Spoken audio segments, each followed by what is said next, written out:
All right. First and foremost, I want to start off by saying, Brakatha Yahweh, Brakatha Yahweh Shai, Brakatha Yahweh, Brakatha Yahweh Shai, Brakatha Yahweh, Brakatha Yahweh Shai, Call Halal Yahweh, Ba'ashem Yahweh Shai, Ba'ashem Rakah Kwadash. Shalom to you sincere Akim out there listening, learning, and pushing this truth. And shalom to the few sincere Akwath that are out there listening and learning as well. With that being said, Adawan Ratazad, this will be edifying. As usual, I'm going to go into Rakah Kwadash. And it's going to be super quick. I'm not going to be long. Just one thing was really on my mind. We all know what happened with Hurricane Milton. We all saw the aftermath. You can see what's going on. A lot of people were downplaying the storm. On my Incognito Hebrew page, I've put plenty of clips to show you what actually happened. It was actually a powerful storm, man. It was not a joke, you know. And me personally, I was outside the whole time, pretty much, you know, because I had faith in Yahweh Bashim Yahweh. I was watching, you know, and that shit was scary. Not for me, but if you weren't, you know, if Yahweh Bashim Yahweh Shai wasn't with you, I could see how you could be terrified, you know. Anyways, you know, I digress. I've mentioned this before. Other brothers have spoken on it, but it's other people. A lot of people were unalive. This isn't from Milton. This is actually from Helen. You know, the accounts of people that were stuck in trees, holding on to trees, screaming all night. I'll leave this link in the description if I remember. If not, do your own due diligence. But you know, I just put to bring that back to just a spot like this. This was facts. It wasn't conspiracy, or you know, this was facts. People were holding on for their dear life, you know, and a lot of people. The death toll so far behind Hurricane Milton, I believe, is so far I've seen 12 people unalived just by the hurricane. That's not counting the people that were unalived by the tornadoes that broke out behind it, in front of it, you know.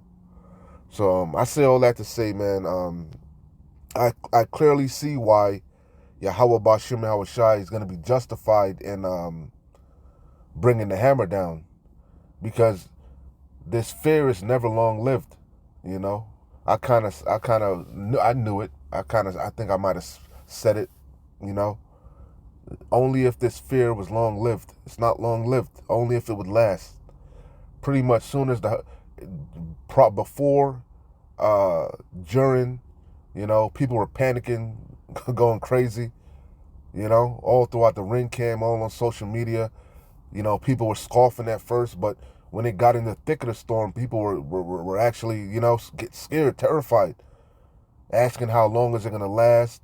They were worried about if they were going to flood out. They were complaining about the winds, because the winds in this storm was hard, man. That howling, you know. But anyway, I see why Yahweh Bashim Yahweh Shai is going to be justified in unleashing purity hell upon you people, because again, the fear is not long lived, you know. But don't worry, this is only beginning. This is only the beginning. It's only just begun. This is 2 Ezra 16 and 17. Woe is me, who will deliver me in those days? We're at the beginning stages of these days. We're at the door of Jacob's trouble. Hey, behind this storm, what did you see? The so-called Arctic cold blast. What does that signify? Winter's coming. Pray that your flight be not in the winter, right? We know that was talking about 70 AD, but the things written aforetime were for our learning. You know, these are all signs. Woe is me, but only the remnant is going to take heed. I'm going to get to the main point. These are all scourges. Scourges are sent for amendment, but you ain't taking heed. Everybody's downplaying the plagues, the judgment. Everybody got some. You know, everybody's wiser than Daniel now. You know what I'm saying? Everybody, you know, got answers. You ain't got the answers. You damn sure not going to have the answers when these things intensify. Right now, it's still mercy. Woe is me, who will deliver me in those days? Hey, if it's mercy now, what do you think gonna happen when the Lord withdraws, you know, all mercy from the earth? Perilous, horrific times. The beginning of sorrows, many miseries.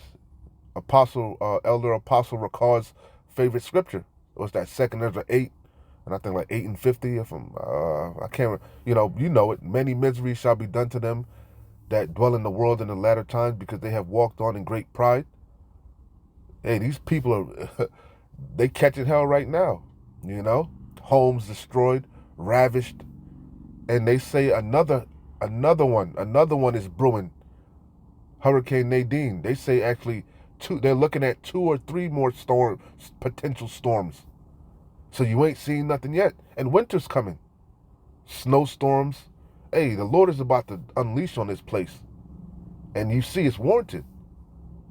People begging for an ass whooping.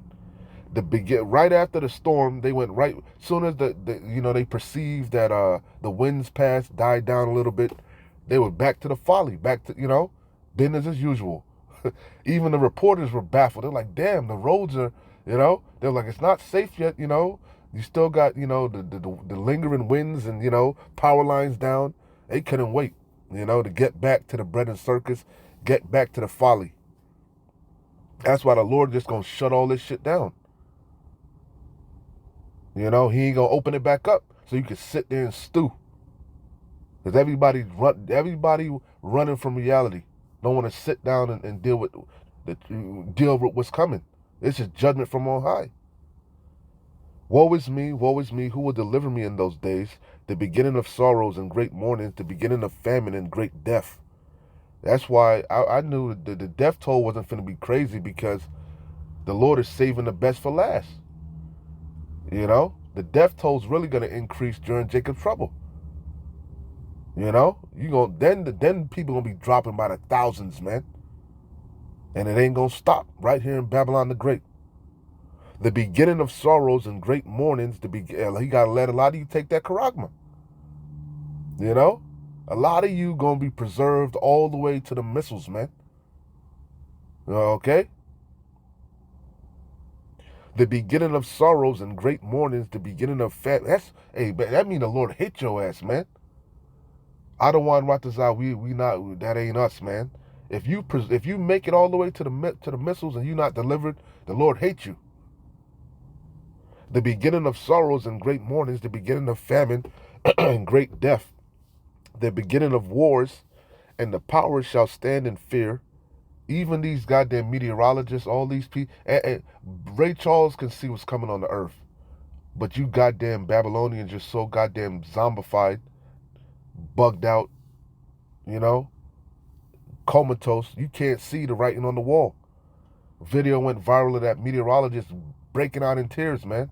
All these storms, the pattern is they're intensifying, rapidly intensifying, hitting unprecedented places, doubling. Hey, man, the Lord is going to work on Babylon, but it's just the beginning. The beginning of sorrows and great mournings, the beginning of famine and great death, the beginning of wars, class wars, race wars, domestic violence, Third World War. That's how we know we're not in the time of Jacob's trouble, because people still they still have some type of brotherly love, neighborly love. They were trying to, remember your neighbors. Yeah, we not in Jacob's trouble yet, man.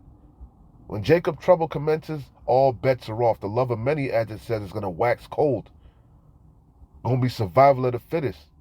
People, hey, man. We're at the door. The beginning of sorrows and great mournings, the beginning of famine and great death, the beginning of wars, and the powers shall stand in fear, the beginning of evils. What shall I do when these evils shall come? Behold, this is the main point. Behold, famine and plague. This was a plague. The Lord is plaguing Babylon. He's plaguing Egypt as before. Can't you see it? It's obvious. Destroying these cities, destroying these homes, these businesses, destroying the infrastructure, and And the Lord, non-stop, back to back, more. These are plagues from on high. Behold, famine, destroying farms. It's a lot of things that people aren't considering. That you just looking on the surface. You're not sitting down and meditating and watching the marvelous work of Yahweh Bashim Yahweh Shai. You know? The Lord destroying farms, destroying fucking grocery stores. The Lord is waging war. He's systematically breaking this bitch down. Behold, famine and plague, tribulation and anguish are sent as scourges for amendment. It's for you to consider and repent. But for all these things they shall not turn from their wickedness. Again, soon as they perceive the danger was over, what did they go? Right back to their vomit, right back to their folly, right back to their bullshit. That's why the Lord is going to be justified with this. You see it. You see why the slain of the Lord is going to be many. You see why it's going to be as a wave, a drop that's going to be saved. Only a small handful of people are going to make it, man. Especially over here in Babylon, primarily. Most of you people are going to die. But for all these things they shall not turn from their wickedness, nor be always mindful of the scourges. Yeah, they keep trying to downplay it. Keep trying to justify it.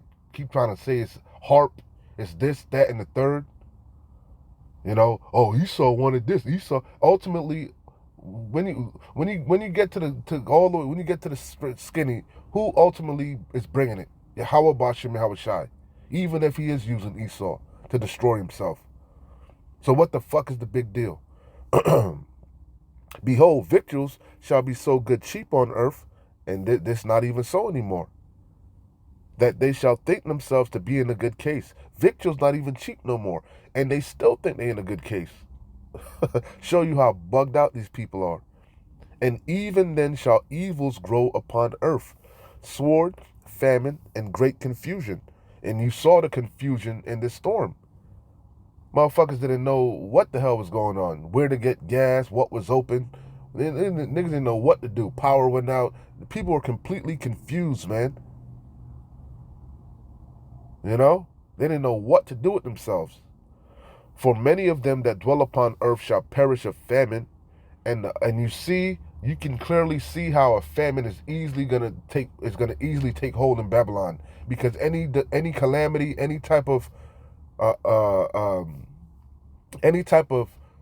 unease, any type of tribulation, what do? They panic, and they panic buy, and they overconsume. So you can clearly see that a famine is easily going to happen all throughout Babylon. The stage is set. These people are through. And many of them that dwell upon earth shall perish of famine, and the other that escape the hunger shall the sword destroy. Because a lot of you, as it says in Amos, you're going to run from the lion, and the bear is going to meet you, put your hand upon the wall, and the serpent is going to bite you. A lot of you are going to go from one calamity to another, and you're going to be preserved all the way to the missiles. And as Elder Apostle Tahar says, if you took that charagma, guess what's waiting on you? A missile sandwich, the ultimate sword. Okay? For many of them that dwell upon earth shall perish of famine, and the other that escape the hunger shall the sword destroy. Okay? That's the point. The whole chapter is good, but the Salakia. The whole chapter is good, but the point of the matter is, like I said, I'm harping on the point of that. These scourges, they're sent for amendment. But again, I knew it wasn't going to be long lived. That fear. Back to the bullshit as usual. Back to the vomit. But don't worry, it's only just begun. This is just the beginning. You ain't seen nothing yet. I'm gonna close out here. Ecclesiasticus, and again, if I remember, I'll leave the link for that video. Matter of fact, I'm not even gonna do your own due diligence, so you could be fully persuaded. A lot of you Babylonians are fucking lazy, want to be spoon-fed. Do your own due diligence. Maybe that way you'll be fully persuaded in your own mind, and you'll be called to action instead of just taking this shit for entertainment. This is deadly serious. Dire warning. And these warnings, time is going to come when these warnings ain't going to go out no more. And that's your ass, because that means Jacob's trouble has officially commenced. We ain't in Jacob's trouble yet. We at the door. But all bets are about to be off soon. Ecclesiasticus 11 and 25. Close out here. One of my favorite scriptures, Ecclesiasticus 11 and 25. In the day of prosperity, there is a forgetfulness of affliction. And you see it in all these storms. When these calamities come, you see it. You see, when the Lord, when that judgment is on your ass, you see these people forget prosperity real quick. People are weak too, man. I don't know how you ain't gonna make it. You people are through. Mentally weak, spiritually weak, physically weak. Oh, you people are in for a fucking rude awakening.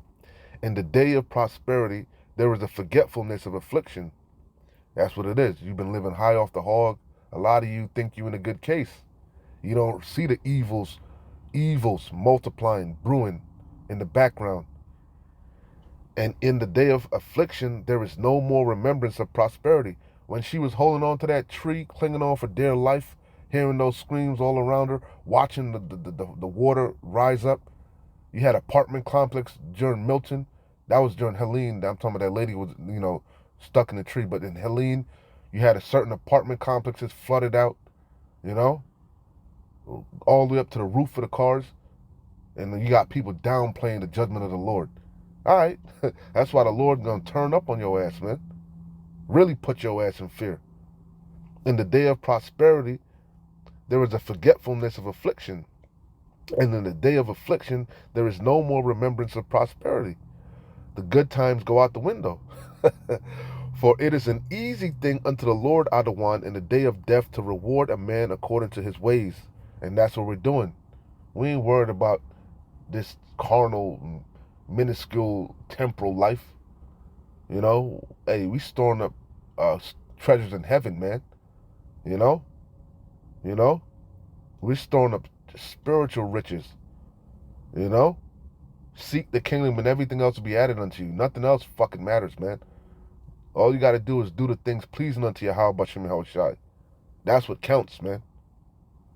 For it is an easy thing unto the Lord Adawan in the day of death. Yahweh Shem Yahushai is not unrighteous to forget your labor of love. This is our reasonable service. We're bought with a price. This is the price. We got to make our bodies a living sacrifice. Warn the people. For it is an easy thing unto the Lord Adawan in the day of death to reward a man according to his ways. What you sow shall you reap. We all have to appear before the seat of judgment and give an account for the things we've been doing in our body, whether they be good or bad. And judgment takes place on earth. We're in the time of judgment. 'Tis the season of judgment. And Yahweh Bashim Yahushai is paying every back according to their works.